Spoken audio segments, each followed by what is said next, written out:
Good morning. We're making Swedish bread today. In this large bowl, you need a very large bowl. This is a large Tupperware. I already made a first batch in a larger, but this is still a large batch. It just will fill way up whenever it rises. Okay, in here I put 2 cups of sugar. Okay, 2 cups of sugar. Let me see my recipe. 2 cups of sugar.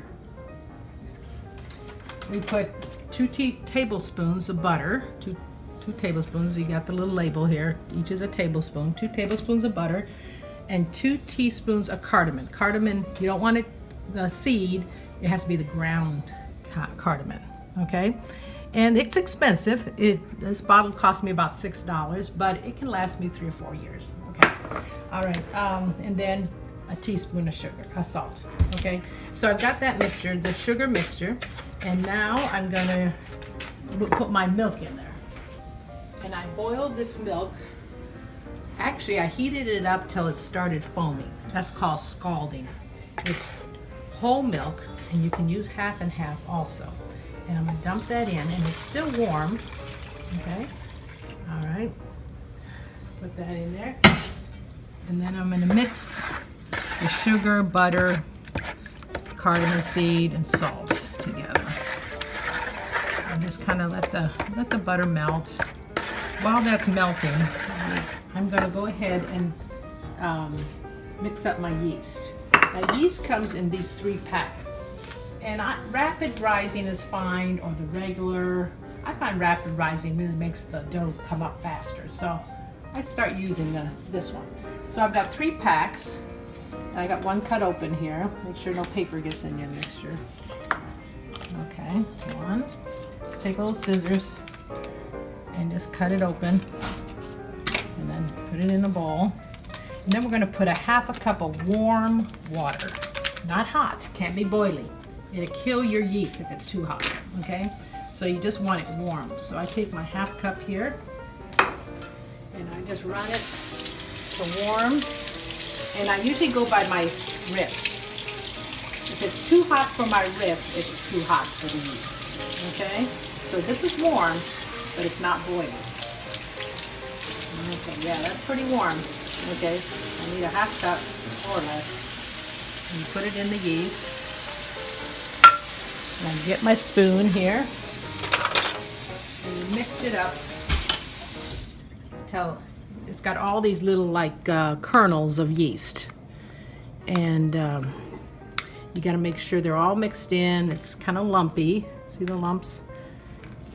And mix it until it's totally creamy. Set it down here. Got to get it off my spoon a little bit with my finger because it kind of all got on the spoon. Okay. And if you can kind of press it a little bit, try to get it all mixed into the water. If it's having trouble getting mixed in, you might need a little bit more water. Warm water.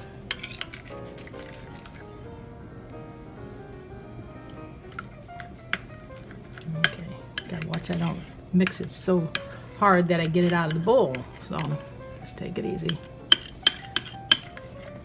See, it's getting creamy. And the important thing is you gotta put it in a warm place so that it starts bubbling up. You don't want to put this into the milk mixture yet. Okay, we got it all over the place. So I think all the lumps are gone. I'm gonna set it over here. And I'm going to set it right beside the oven. This is oven at 350. And you're going to set it right with the door open. Just let it stay open a little bit so that heat comes up. It doesn't cook the yeast, but it makes it start foaming. When it gets all foamy on top, then it's ready to put in the milk mixture. Okay? Got the hot milk, melted butter, cardamom seed, salt, teaspoon of salt. And gotta get this butter all melted. Okay, I'm gonna go ahead and do something with the eggs. I beat up 4 eggs, and now I'm gonna start just spooning some of the warm milk into the eggs and just mix it a little bit. Okay, I wanna make sure it's not gonna boil my eggs or cook my eggs, okay? Because if it's too hot, it'll cook the eggs. So this is an important step. So you just start adding some warm milk and stirring it in. Just make sure it's raising the temperature of the eggs without cooking them. Because one time I dumped the whole bowl of eggs in there and it all turned to scrambled eggs. And I don't want scrambled eggs in my bread, okay?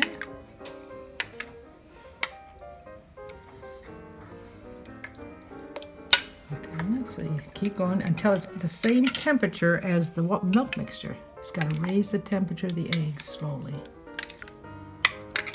Okay. Use a little. I think we're going to be okay. It's not going to cook the eggs.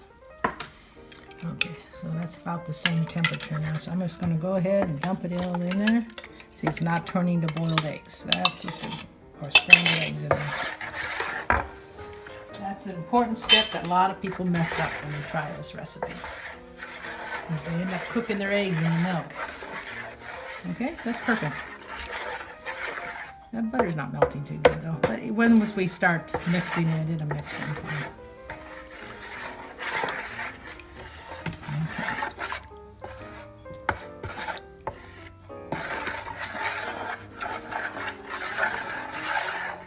Okay. The yeast, it's all foamy. See the foaminess? I am going to mix it, just make sure there's no lumps. Still some lumps in there. So, oh, see, there's still a little bit of lumpy. You want to get it all real creamy. And I had it setting by the stove, 350 degree oven, just to keep it real warm. See? It's foamy, foamy, see? And yet very creamy. Okay, we'll add this to the milk and eggs mixture. Very good. Now it smells good. I love the smell of yeast and cardamom and butter and milk together.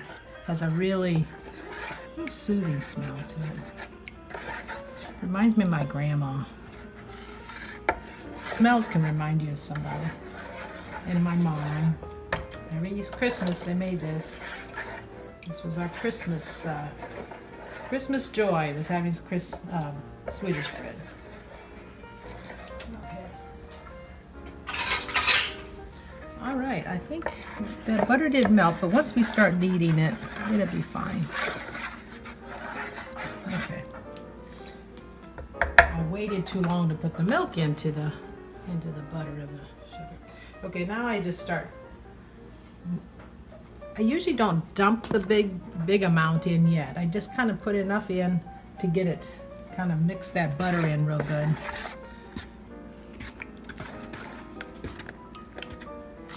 And then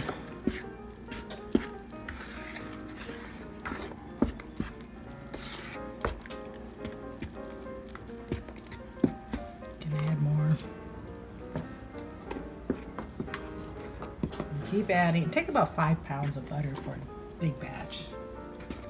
Okay. And a large batch will make about 12 rings, 12 to 14, depends the size. I use pie tins to make them in, so depends the size of your pie tins.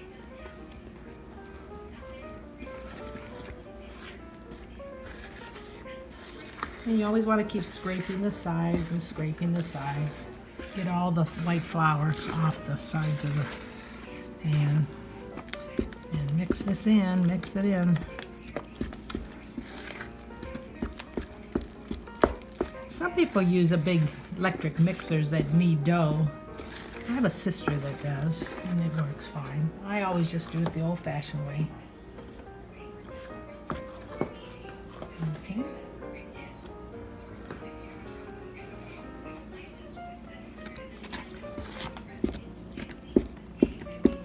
And I'm going to show you at what stage you start sticking your hand in and doing it. So you just keep adding until it's too hard to mix, and then it's a good texture coming up here now. So, all right, we're gonna do something. This is the wild part. Just start adding flour, okay? This container holds about 5 pounds of flour, so, but we're gonna open another bag if we need to. Okay. Now it's starting to look like dough. Okay, just keep scraping your sides.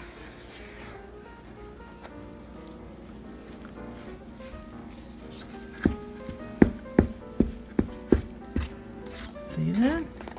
Starting to form a ball. This is where this is the workout part. I won't have to go to the fitness center today. Won't have time for it either. There, it's coming. Get all the flour off the bottom. Scrape the bottom, over and over. Okay. Whoa. It's almost getting too hard to mix with the spoon. So I'm going to show you what I do next. I scrape everything real good while I still have the spoon. And then I scrape the spoon off, toss it aside over there. And then I put my hand in, okay? My hands are clean. So I start mixing this dough, see? And you start squeezing to get any lumps of flour out of there. Okay, and you squeeze and squeeze and squeeze, and I need another bag of flour. The dough, okay, and this is called kneading. You kind of get it and squeeze it and squeeze it and squeeze it. Scrape the bottom, scrape the sides, and squeeze it. See how neat it's getting? This is kneading dough. Okay, and then I have my scoop of flour here, and I just dust some more on. The important thing is as you add flour, I'm gonna knead this part, but I don't want to lose that shininess in the flour, in the dough. This is what my mom taught me. She said, you keep adding flour because you're trying to get rid of some of the stickiness of this so you can make a big ball. But you've got to mix in that flour so you don't have any lumps of flour that you bite into when you eat the bread. So you knead it, and you knead it, and you knead it, and knead it. You squeeze, squeeze, squeeze, mix it around, squeeze. And I'm going to show you the shininess again here. Okay, is it still shiny? See how when I make it like this, see how shiny it is? Okay, you don't ever want to lose that. If you put too much flour in, the shininess will go away. That is the secret of making Swedish bread. Okay, so I can add some more because it's still too sticky. Dust a little bit more in there. A couple more cups. And I rub it on the top, rub it on the sides, and then you do it again. I gotta pull my sleeve up here. I don't want it all over. Okay. And you squeeze it in, squeeze. Squeeze it into the dough. Because the worst thing is to have a pocket of flour in there that didn't get mixed in good. The more you knead it, the finer the texture of the bread. A lot of people like to use the KitchenAid with the kneading prongs, but I don't think that gets all those pockets of flour out sometimes. You gotta feel it. See the pockets of flour in there? You don't want that to happen when you're done. It's gotta be totally mixed in. Squeeze it, squeeze it, squeeze it, squeeze all that flour in. See, see the pockets of flour? It would not be good bread if that was still in there. So we just gotta, this is the hardest part, is kneading this bread. But once you do it, and do it right, it's worth it. Okay, fold it over and knead. Fold it over and knead. Oh, see all that flour down in there? Yeah, I gotta keep going. I think I've added enough flour. Okay, our bread is ready. I've finished kneading the bread, and this is what it looks like. It still has a shiny effect to it, and you want to try to make it into a big ball. And then I'm gonna cover it with a towel. A couple towels. Gonna cover it with a towel. And we're gonna let it rise until it's double the size. It would actually be coming over this bowl when it's ready to start making into the rolls. So we'll cover it, and it's important that you put it over near the stove. Let me move it over there. Not on the stove, because you don't want it on a burner, but near the stove. I've got the stove on 350 degrees, and we'll let it sit here, and I'm going to cover it with another one. You want to totally cover it, so I'm going to put a second towel over that too.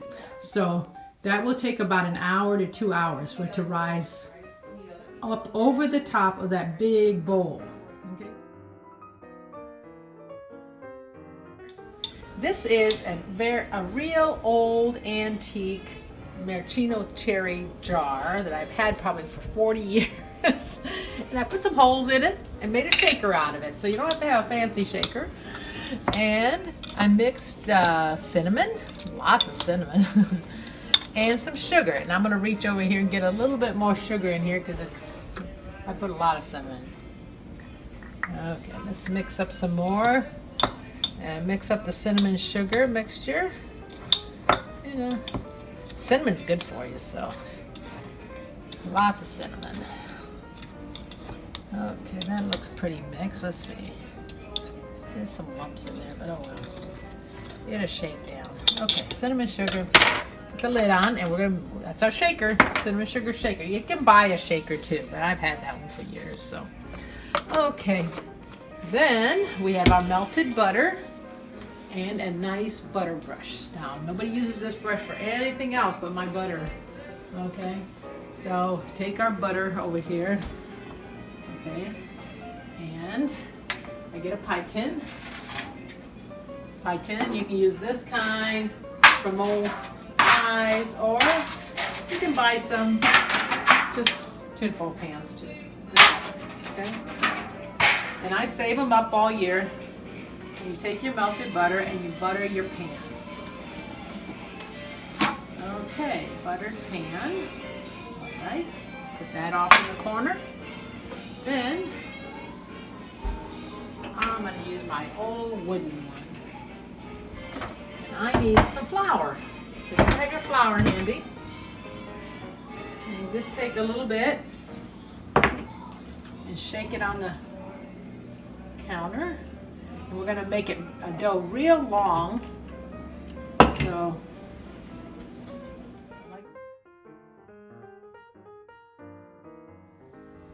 welcome back. Now on to the next step of Swedish bread making. You have to have melted butter, flour, lots of flour. You gotta flour your rolling pin to keep the sticky dough from sticking to it. Flour your countertop. Push extra back in case you need it, okay? And then you put a little butter on your hands, and it's warm, but it's not real hot. You kind of let it, and plenty of butter on your hands, and I'm gonna go over here, and here's my big bowl of dough, all rised, and it still has that glossy effect on it, see? And then from the sides, never from the middle, but from the sides, take out a big, about the size of a baseball, okay?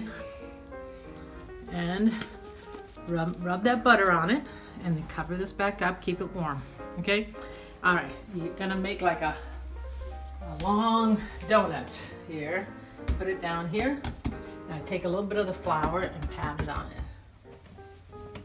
Okay? Because if not, it's kind of sticky. Okay? Then you're gonna roll out a long piece of dough here. About almost 2 feet. Okay? Oops, kind of got a wrinkle in it.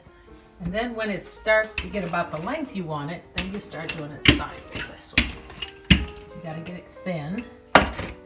It's getting sticky a little bit, so put more flour on. Got to have a nice clean countertop that you can push on. Because if you do it on a table and it creaks, you can do it. I've done it on tables, but it's easier on a nice solid countertop. If it starts sticking to your rolling pin, just put a little more flour on it.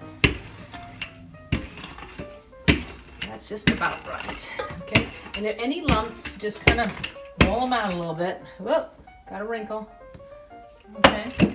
Then you take your butter, melted butter, And just don't do it on the edges, just in the center. Okay, you don't want to get it clear out to the edge because you want it to stick together on the edges. Okay, and then I've got my shaker of cinnamon and sugar.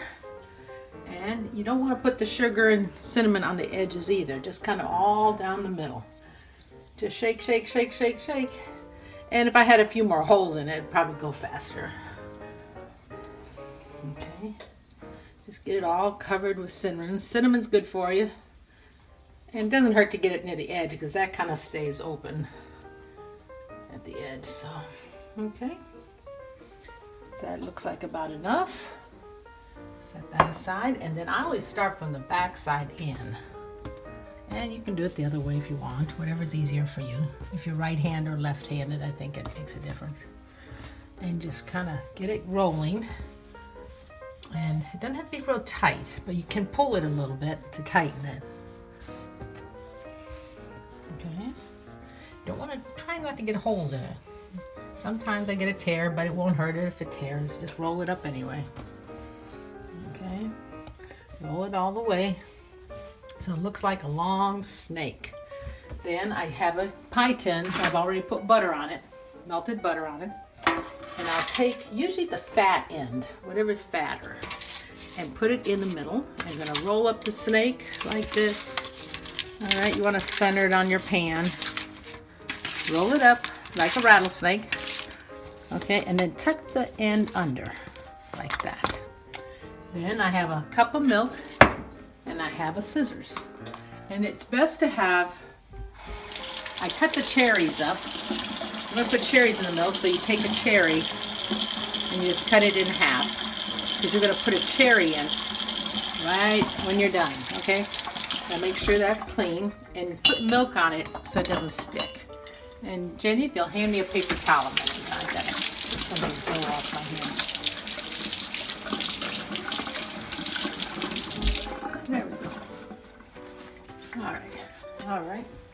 Then put some milk on your scissors. And what you do is you start cutting into the dough and you roll it, lay it back. And the way it looks weaved is you go one way. Let me do it so you can see. And then you cut. I think I rolled it the wrong direction, but that's okay. We'll make it work. And you fold them over one way or the other way. Back and forth, back and forth. And that's the weave effect you get in your when it bakes. Milk on the scissors helps keep it from sticking. And the milk actually makes it golden brown. Sometimes you glaze breads with milk to help with the browning glazed effect. About a 1/4 inch cut. They look like leaves overlapping.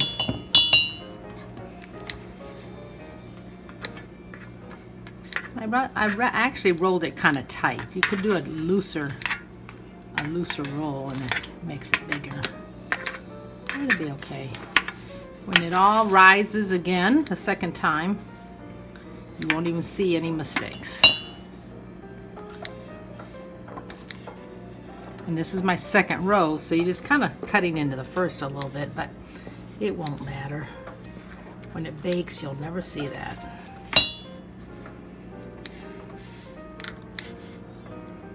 My grandma did this, and my mom did it. My grandma came from Sweden when she was 16 years old, all by herself, on a big ocean liner. Scared young teen girl, had one uncle that was in Iowa that she went to be with, and then lived in Chicago. We did a house cleaning, and she met my grandpa there. He was Swedish also. He came when he was 21. My grandpa came through Boston on ship. My grandma came into Ellis Island. Okay, so that's kind of like it looks. And then we'll take our half a strawberry cherry, maraschino cherry, and we'll stick it in the middle. There we go. Now that's going to rise double the size, and then we'll bake it. Okay, so we put it over here underneath the towel.